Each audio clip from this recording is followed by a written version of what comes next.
Welcome to a very special episode of The Conversation. I just wrapped up an interview with President Donald Trump here at the White House. We spoke for about 45 minutes about the seismic impact that he is having all over the world, especially right now in Europe when it comes to the Ukraine-Russia war and when it comes to his relationship with our longtime allies. A very significant shift that his administration is looking to see on the European continent. We talked about Venezuela, of course, and then those domestic issues that are so important to Americans every day right now. That's talking about cost of living and affordability. It's talking about health care and those Obamacare subsidies that are set to expire at the end of the year. It was a wide-ranging conversation. Here is my interview with President Donald Trump.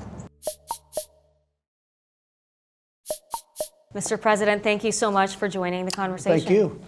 So Politico has named you as the most influential person shaping Europe as part of our annual Politico 28 list. Past names that have topped the list include President Zelensky, Prime Minister Giorgia Meloni, and President Viktor Orban. This year, Politico broke precedent to recognize an American for the first time in the decades-long history of P28. And sir, there is no question that you are having a seismic impact on the continent and its politics. One of the most pressing issues in Europe right now is the war between Russia and Ukraine. Your team has been going back and forth. I wouldn't say one, I would say the most. The most, you're right. Your team has been going back and forth between Putin and Zelensky with various drafts of a peace deal. Which country right now is in the stronger negotiating position? Well, there can be no question about it. It's Russia. It's a much bigger country. It's a war that should have never happened. Frankly, it wouldn't have happened if I were president, and it didn't happen for 4 years.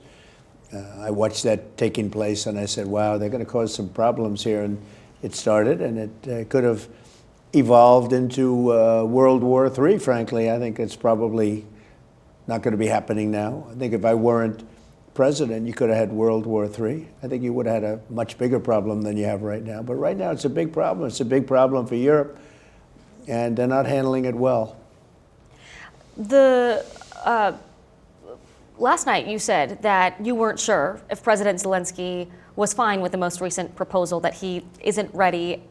I was hearing from your advisors around Thanksgiving that they thought this thing might be wrapped up by the end of the holiday, but it's still not done.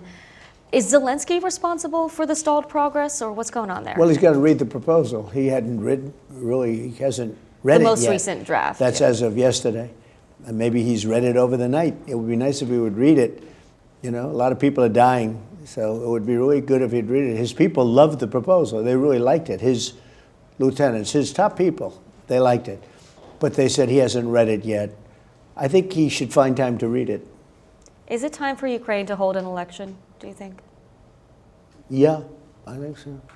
It's been a long time. It hasn't been doing particularly well. Yeah, I think it's time. I think it's an important time to hold an election. You know, they're using war not to hold an election, but I would think the Ukrainian people would, should have that choice, and maybe Zelensky would win. I don't know who would win, but they haven't had an election in a long time. You know, they talk about a democracy, but it gets to a point where it's not a democracy anymore. On Sunday, your son, Donald Trump Jr., responded to a reporter's question about whether you will, quote, walk away from Ukraine, and your son said, I think he may. Is that correct?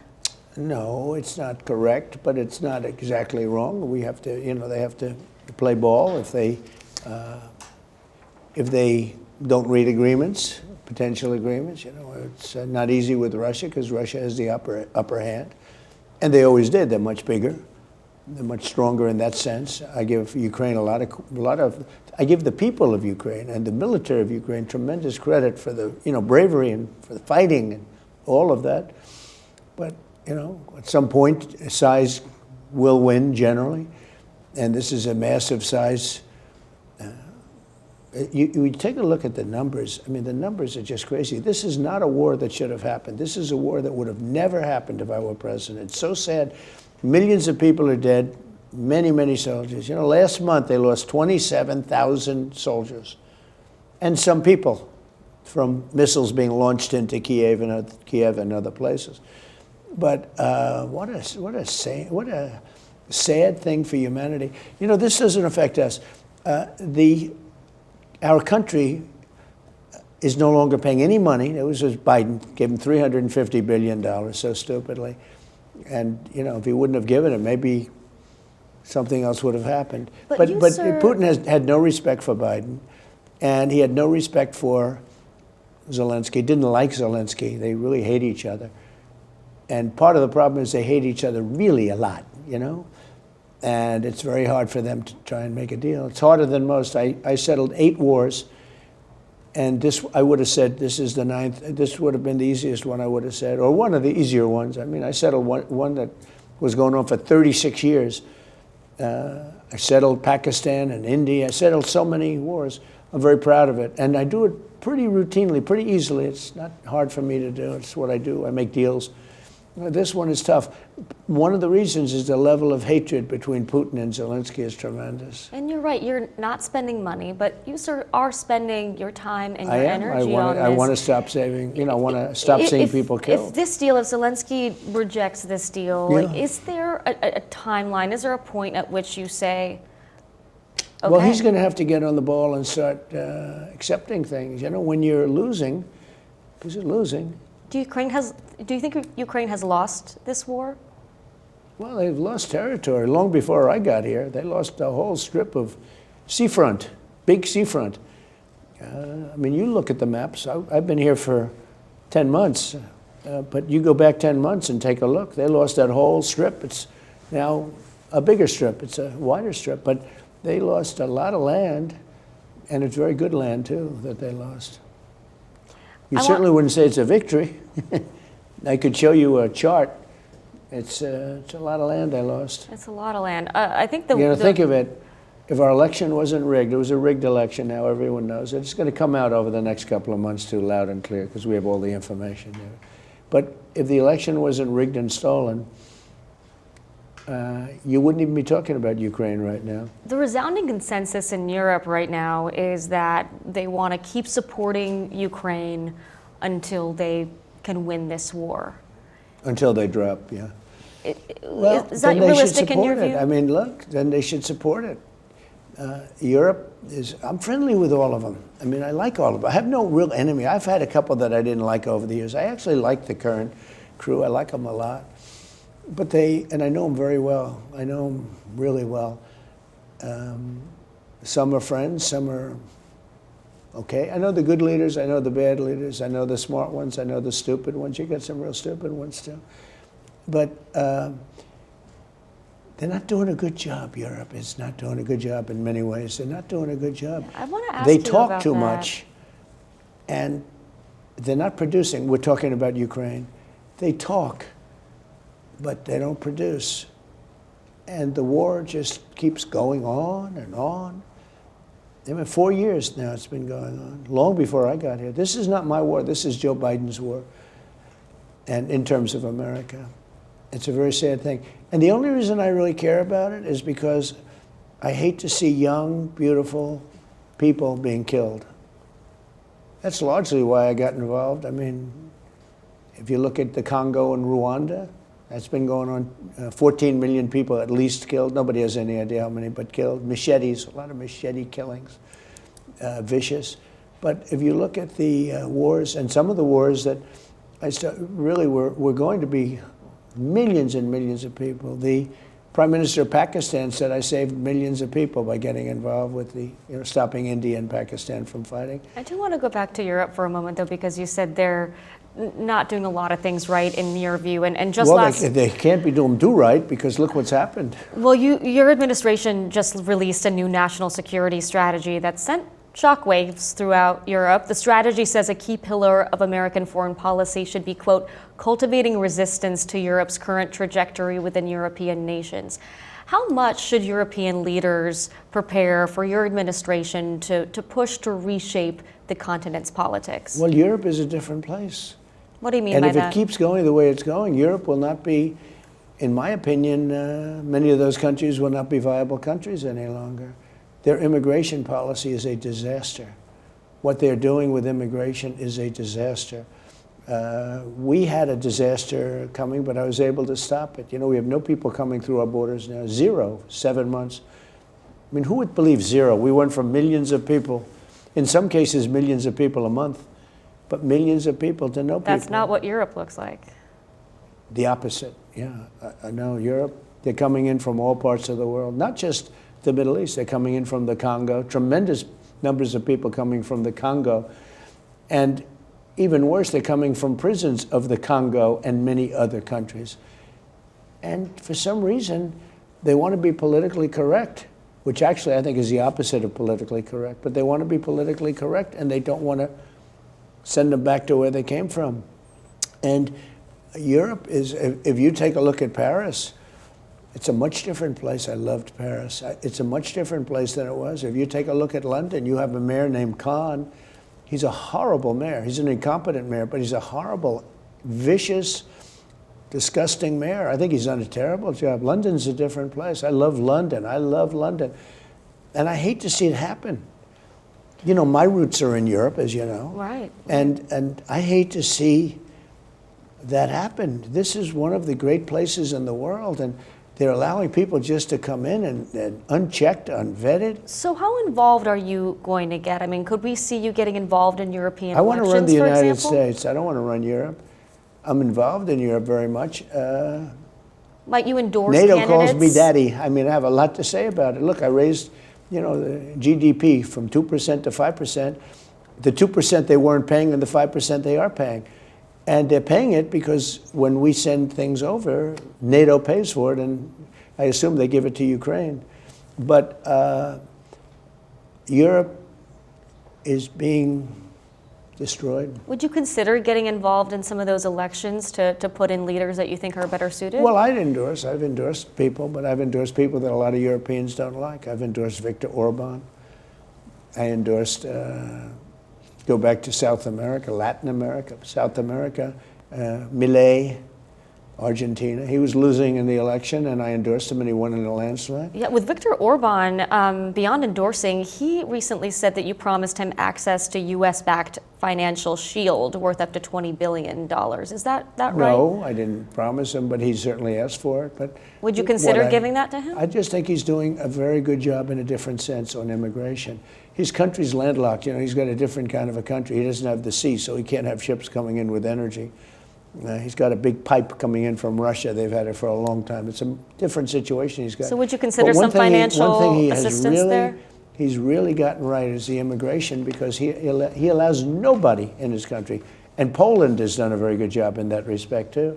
Mm. But most European nations, they're decaying. They're decaying. You can imagine some leaders in Europe are a little freaked out by what your posture is, and European. No, they should be freaked out by what they're doing to their countries. They're destroying their countries. Well, European Council President. And they're people I like.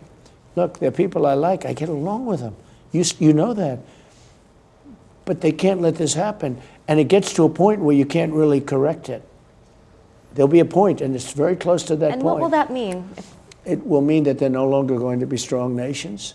Does that mean they won't be allies Or anymore? they'll be, well, it depends, you know, it depends. They'll change their ideology, obviously, because the people coming in have a totally different ideology. But it's going to make them much weaker. They'll be much weaker, and they'll be much different. And what will that mean for our relationship look at with your mayor them? of London. He's a disaster. He's a disaster. He's got a totally different ideology of what he's supposed to have. And he gets elected because so many people have come in and they vote for him now because, you know, it's like, it's one of those things. But I hate what's happened to London, and I hate what's happened to Paris. I hate when I see it.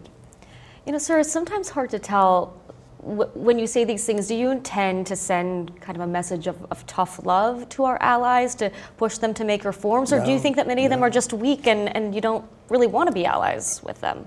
I think they're weak, but I also think that they want to be so politically correct. I think they don't know what to do.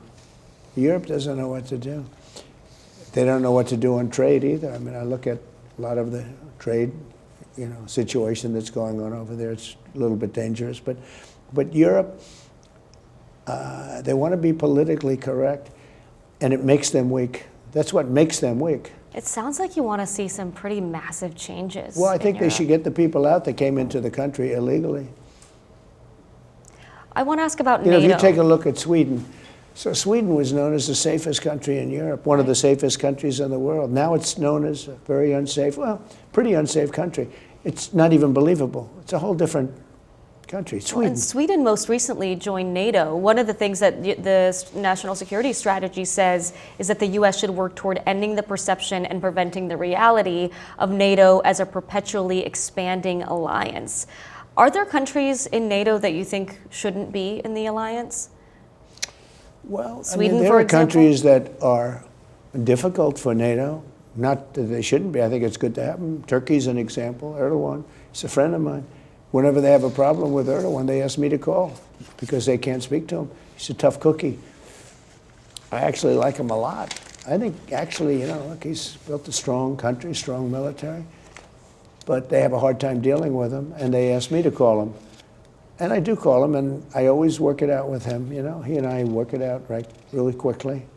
We had some people that he released that were taken and going through years and years of court cases and everything else. And I said, you got to release him. And he did. He is, very different than a lot of the other leaders. But they have a hard time with him, but, they shouldn't really have a hard time with him. Should NATO stop accepting new members? Should NATO end where it is now? Well, there aren't that many left when you get right down to it, right? There aren't that many left. It was always, long before Putin, it was an understanding that Ukraine would not be going into NATO. This was long before Putin, in all fairness. And now they pushed, when Zelensky first went in and first met Putin, he said, I want two things. I want Crimea back, and we're going to be a member of NATO. He didn't say it in a very nice way either, He's a great salesman. I call him P.T. Barnum. You know who P.T. Barnum was, right? I do. One of the greatest on earth. He could sell any product at any time. That was his expression. I can sell any product at any time. It was true. He said, doesn't matter whether it works or not. But he's P.T. Barnum, He got crooked Joe Biden to give him $350 billion. And look what it got. It got him about 25% of his country is missing. And in all fairness to Biden, Obama gave away Crimea. Right, that all happened in 2014. Obama, because Crimea was the heart. I'm a real estate person at heart, right? I'm very good at real estate. And every time I look at that map, I said, oh, this Crimea is so beautiful. Wow. It's surrounded on four sides by ocean. It's only got a little piece of land to get to, to the main, Crimea is massive. But it connects the part of Ukraine that we talk about now, right, through a small little jetty. It's four sides of ocean in the warmest part. It's got the best weather, best everything. And I know you are Ukrainian, and you know Ukraine very well. And Obama forced them to give up Crimea. That was I remember when it happened, but I wasn't involved like I am now. To the knowledge that I have now, I have great knowledge of Ukraine now. I have great knowledge of many countries. This conflict began back in 2014. People forget, long before the invasion of a few years ago. Well, when this conflict really began, though, it was simmering for years. But when Obama gave up Crimea, that was a big thing. I do want to ask. Do you agree with that? That was a big piece to give up. You are of Ukrainian descent. That was a major. I remember, when I first moved to the United States, a lot of people didn't know what Ukraine even was, and it was in 2014 that people suddenly started to realize how significant geopolitically that area really is. I just say, from the standpoint of beauty, weather, everything, Crimea is the warmest. It's just got such great potential. And Obama forced them. Obama did this. This is not Biden. Well, maybe he was involved, but I doubt it. He probably didn't know too much then either. He was never the brightest bulb. But, Obama gave away. He made them give it away. Well, I do think your approach to Europe is so different than any of your predecessors. And I just want to see a strong Europe. And this national security strategy, says a lot about the changes that you want. But you have to understand. Here's my approach to Europe. I want to see a strong Europe. When they allow millions of people to pour into their countries, many of these people are committing tremendous crimes. And again, look at Sweden. I'm not knocking Sweden. I love Sweden. I love the people of Sweden. But they go from a crime-free country to a country that has a lot of crime now. Look at Germany. Germany was crime-free, and Angela made two big mistakes: immigration and energy. But those two are beauties. Well, one country that is pleased with the change in strategy from the United States is Russia. A Kremlin spokesperson called the strategy document a, quote, positive step, and said the adjustments they're seeing are, quote, largely consistent with Moscow's vision. Do you think that's a good thing? Well, I think he'd like to see a weak Europe. And so, you know, to be honest with you, he's getting that. That has nothing to do with me. But he thinks the changes that you're making and what you laid out in your vision for Europe is what Moscow wants to see. I have no vision for Europe. All I want to see is a strong Europe. Look, I have a vision for the United States, America first. It's make America great again. I do explain to Europe because I think, you know, I'm supposed to be a very smart person. I have eyes. I have ears. I have knowledge. I have vast knowledge. I see what's happening. I get reports that you will never see.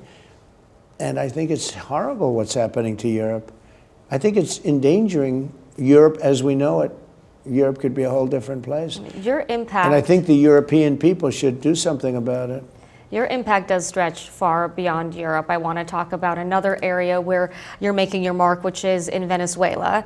You've said that Nicolas Maduro's days are numbered and that the U.S. could soon strike Venezuelan territory. Could we see American troops on the ground in Venezuela? I don't comment on that. I wouldn't say that one way or the other. I can say this, that he sent us millions of people, many from prisons, many drug dealers and drug lords, and mental institution, people in mental institutions.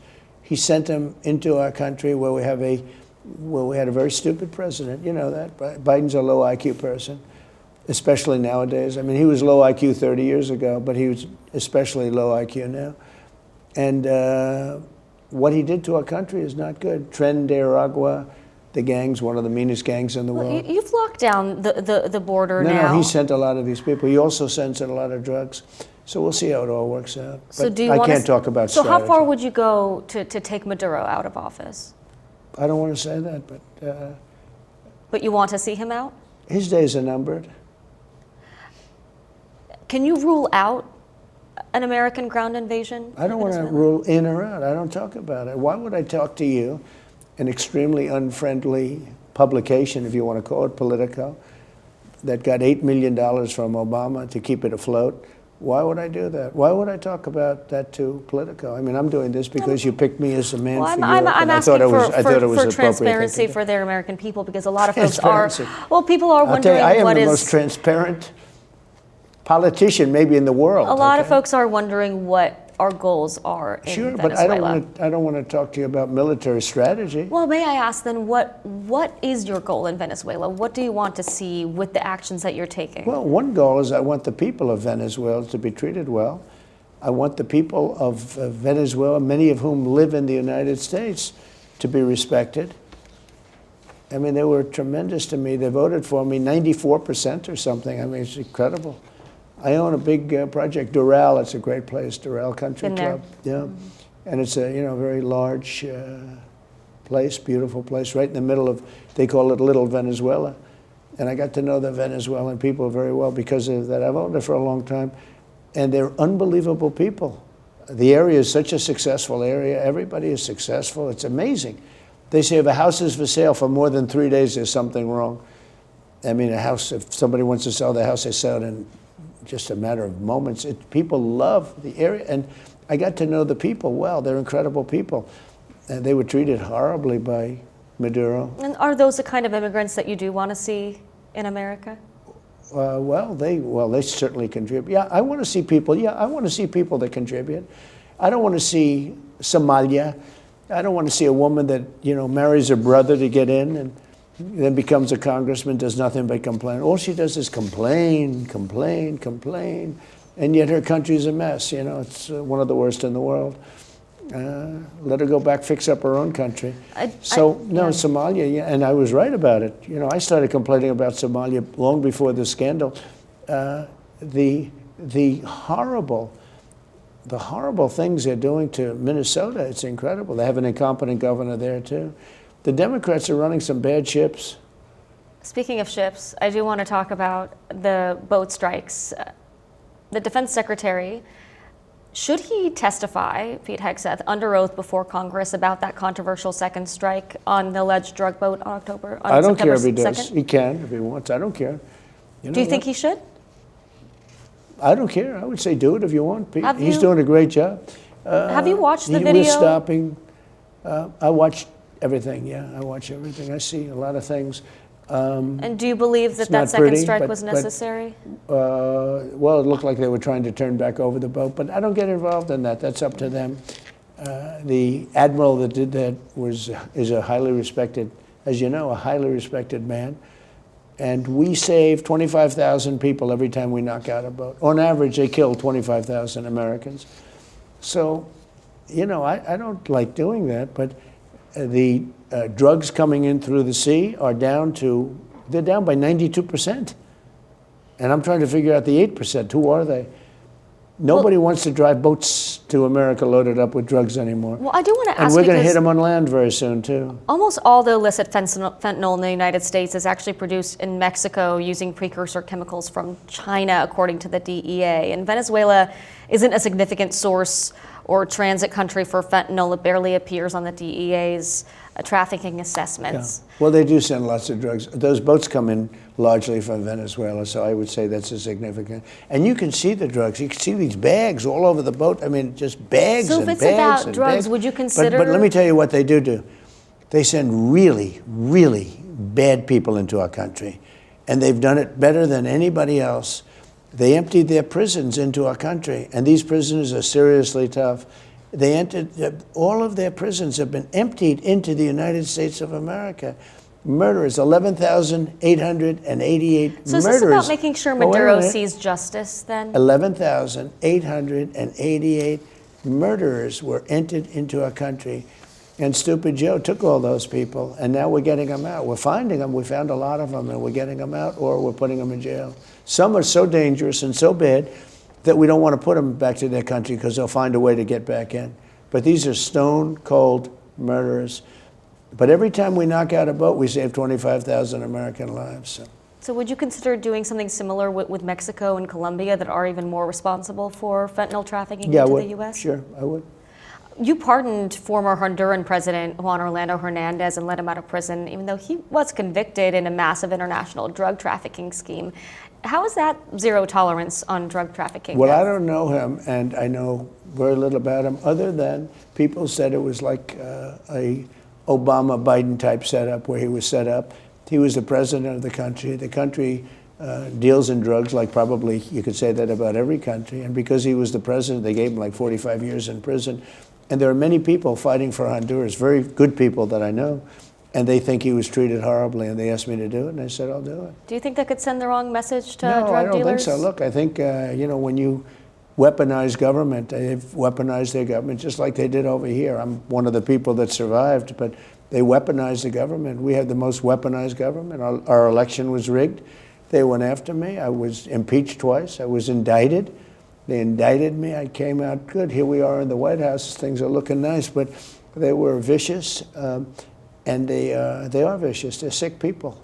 We've talked a lot about foreign policy. You've spent a ton of your first year focused on those conflicts around the world, and that has led to some concerns, even from your own supporters, that there hasn't been enough focus on some of the issues here at home. I know that this week you're going back out on the trail, giving me flashbacks of covering your rallies here.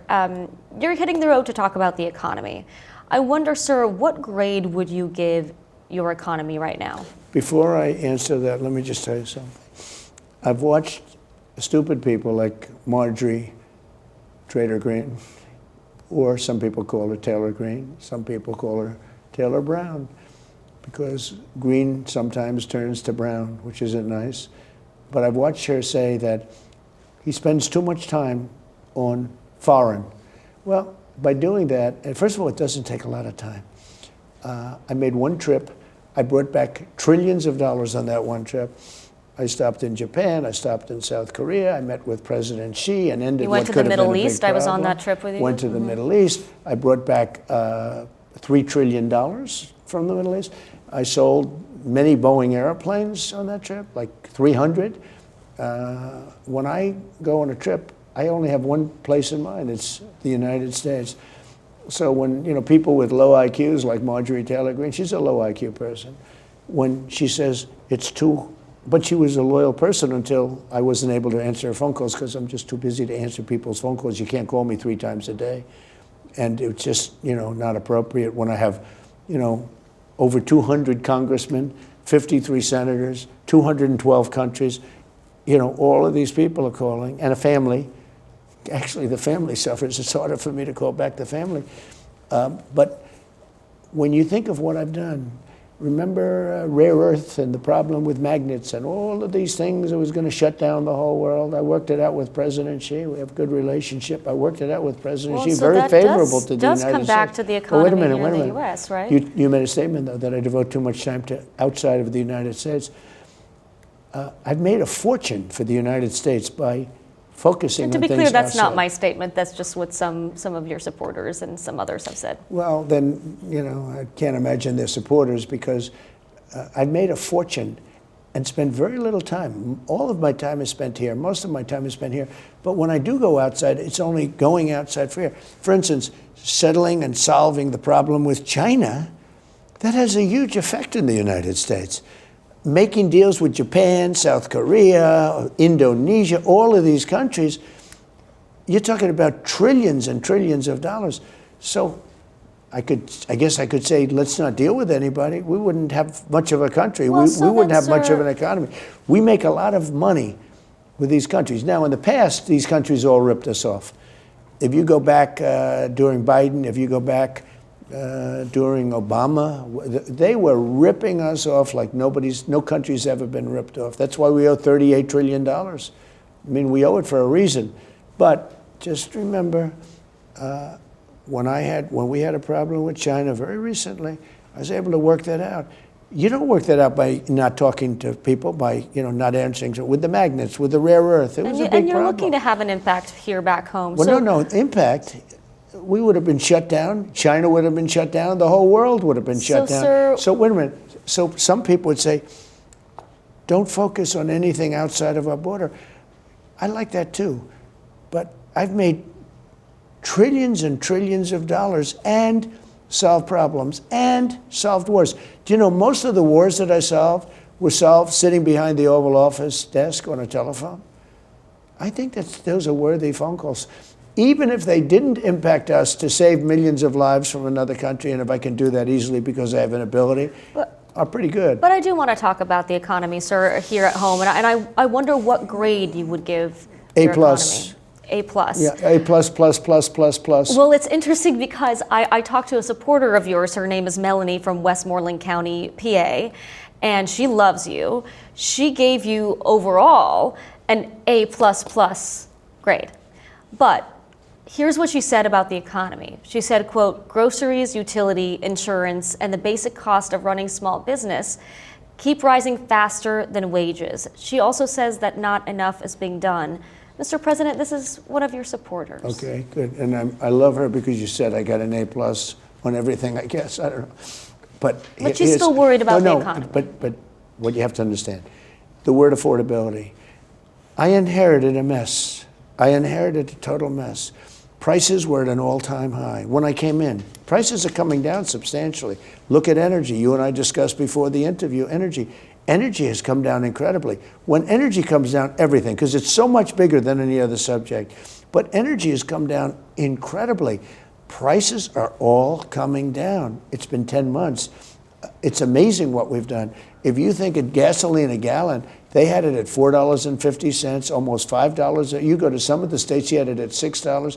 We hit 3 states 2 days ago, $1.99 a gallon. When that happens, everything comes down. Now, everything is coming down. With beef, I've just opened that up, where beef is going to start coming down pretty substantially. Would you consider more carve-outs on other goods that Americans find too expensive? Well, some carve-outs, you mean from tariffs? From tariffs, yeah, like coffee, like bananas. Sure, and I've done that beef. already with coffee. They're very small carve-outs. It's not a big deal. But let me tell you about the real economy. We've got $18 trillion coming into our country. Biden had less than $1 trillion for 4 years, and he was heading south. Our country was falling apart. 18 trillion because of tariffs. $18 trillion is coming into our country. I think because of tariffs and November 5th election, if you want to know the truth. But so would you rule out reducing tariffs on any more goods? on some, and on some I'll increase tariffs. Because you know what happens is because of tariffs, all of the car companies are coming back. You know, we lost 58% of the automobile business. We had a monopoly on the world. We had everything. And because we had presidents that either weren't smart or didn't have business sense, or their people didn't do a good job, they could have kept that. We could have kept the chip market. We had 100% of the chip market, Intel, all of these guys. You know, there's a thing. They came in to see me, Intel. They needed something to be done by the government. I said, I'm going to do it, but I think you have to give us 10% of your company. You know what happened? We made $40 billion on that deal. The price went through the roof. The United States, in about 10 minutes, I made $40 billion. Nobody talks about that. I want to ask about interest rates, because a lot of Americans agree with you that they're too high. You're going to pick a new Fed chair soon. Is it a litmus test that the new chair lower interest rates immediately? Yes. Well, this guy should too, but I think he's a combination of not a smart person and doesn't like Trump. But so the you've reason spoken he doesn't with your like potential... Trump, well, the reason he doesn't like Trump is because I hit him hard because he's doing a bad job. So you've talked to your potential candidates. We're fighting through interest rates. Look, he's a negative, but this country is doing so well. Again, we have $18 trillion being invested. Car companies are moving back that left us years ago. AI is coming in at levels never seen before. Factories are opening up all over the country. $18 trillion of investment in the United States. Again, with Biden, we would have lost $10 trillion, okay? 18, that's a record. You know who has the second record? China. China had $2 trillion. That's a lot, $2 trillion. We have $18 trillion. And that ultimately, you know what it reduces itself to? Jobs. You can have jobs like you've never seen in the United States. Before I let you go... And by the way, and prices are coming down. Just to talk about affordability. The Democrats love to say affordability, but then they never talk about it. They're the ones that gave us the high prices. I'm the one that's bringing them down. Well, one of the biggest issues on affordability right now is health care. And Obamacare subsidies are set to expire in a couple of weeks, which will lead to higher prices for millions of Americans. I do wonder, Mr. President... But you said the word, Obamacare. Obamacare... Correct. Was conceived by Barack Hussein Obama, who knew nothing about health care. But we're in the situation we're in now where those subsidies will expire. So I wonder, is letting those subsidies expire acceptable to you? And should Americans... What I want on health care is very simple. Obamacare was set up for insurance companies to become rich, okay? That was why they, in my opinion, I think the Democrats did it for that reason. Do you know that insurance company stocks have gone up 16, 17, 1,800% over a short period of time? They've been paid trillions, not billions, trillions of dollars. And what I'm saying is very simple.